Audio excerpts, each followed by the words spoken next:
Dalam rangka menyukseskan acara Ratep Seribe atau Zikir Akbar, Diskominsa Aceh Barat melakukan siaran keliling di area Melaboh dan sekitarnya.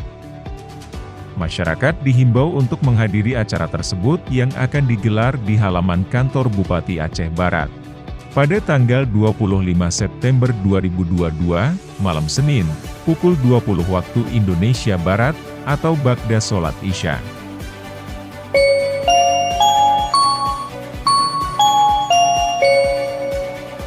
Assalamualaikum warahmatullahi wabarakatuh.